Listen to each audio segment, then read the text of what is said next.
In the movies, time travel is as easy as hitting 88 miles per hour or diving into a black hole. We've seen the concept of time travel into the past very often in movies and in TV. Did they get it right? Did they get it wrong? It's hard to tell. So the way that we currently understand time travel in a real sense is through either traveling very quickly or through a gravitational field. All of these things will bring you into the future, but not into the past. Could physics offer a different route to the past? Stars and planets curve space-time. Black holes bend it infinitely. But strange theoretical objects called wormholes could punch right through space-time, connecting two distant points with a tunnel. So if you think about the fabric of space-time is this giant sheet, and you want to get from one point to the other. What a wormhole will do is that it will provide a bridge between the 2 points, making them next to each other.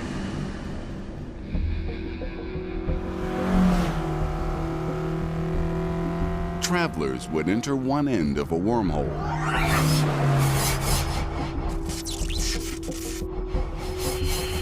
and exit in a different place, allowing direct access to faraway locations.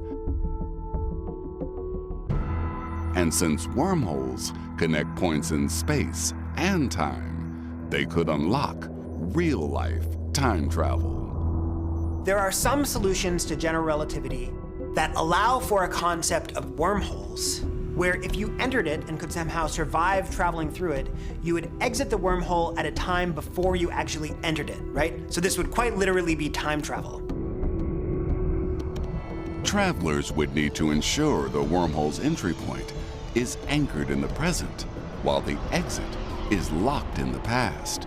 Turns out, there's a way to do that.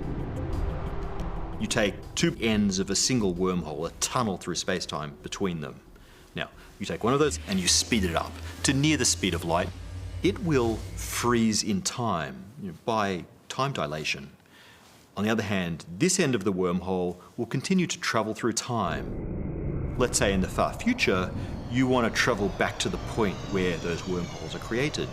You just enter this end of the wormhole, the one that's been ticking forward in time, and you'll emerge from the frozen wormhole back where you started from. But the furthest back you could travel is limited. You wouldn't be able to go back before the moment you created it, right? So you could create this time machine here and now, and then people in the future could come back to the moment you created it. A wormhole time machine won't let us go back to Hawking's party unless it was created before the party took place. And there's a bigger problem with using wormholes for time travel. If we found a wormhole and tried to use it to travel backward in time, really the gravitational field would be so strong that it would all just collapse into a black hole. Of course, you need to survive passage through a wormhole, and to do that, you need to essentially hold open the throat of the wormhole. There's only one way to do that. To keep the wormhole open requires negative energies.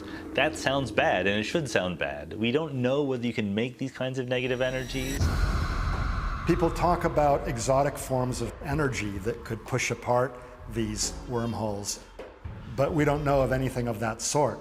The closest we know of is the dark energy that is supposedly accelerating the expansion of the universe.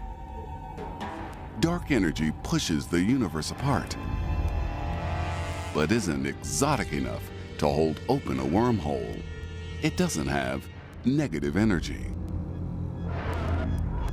But some scientists hope we'll find something that does. So first people said weird stuff like that just totally can't exist. But then another kind of weird stuff that we were told couldn't exist, dark energy, turned out to actually exist. So now we're not so quick and fast and loose anymore to just say, oh, are we sure that can't exist? Someday, we may discover a substance with negative energy, opening up the possibility of wormholes and of traveling backwards through time. But there may be another way to travel to the past, by controlling time itself. Time itself may be something you can bend and stretch. There may even be different versions of time. So in some respects, time travel may be every bit as real and every bit as strange as our wildest science fiction fantasies. Time travel inspires incredible journeys of science fiction, and traveling to the past would be the ultimate vacation. If I could time travel into the past, I would love to experience ancient Rome at the height of the Roman Empire.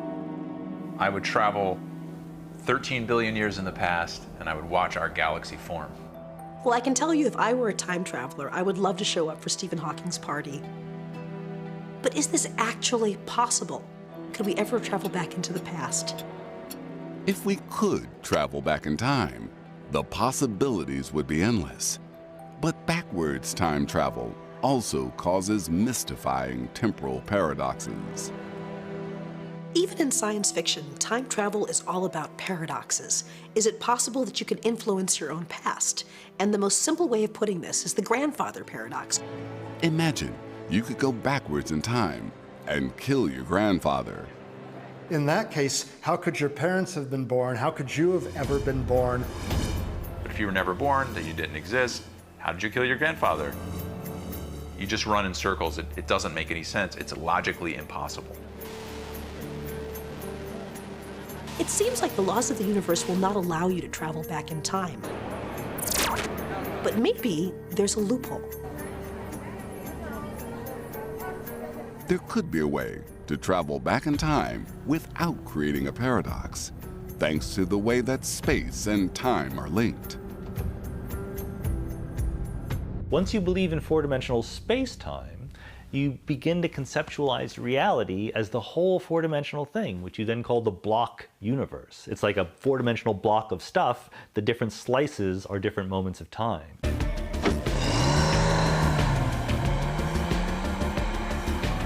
In the block universe, the past, present, and future coexist.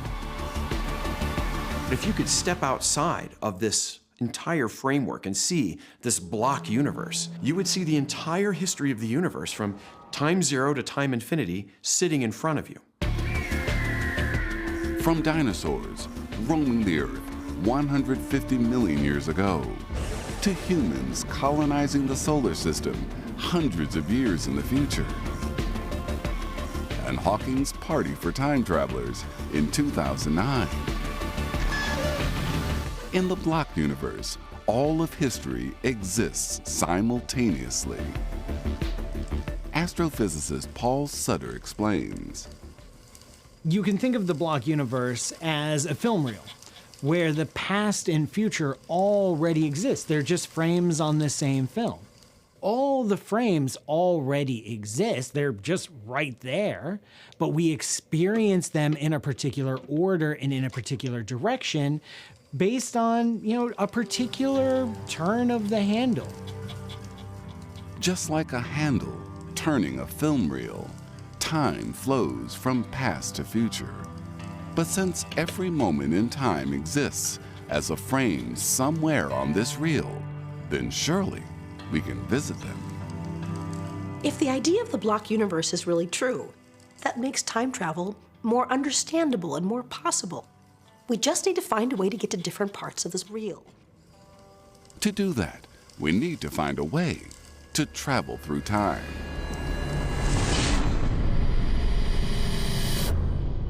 We know planets and black holes curve space-time, but Einstein's equations reveal that really massive objects moving around each other can drag space-time into a loop.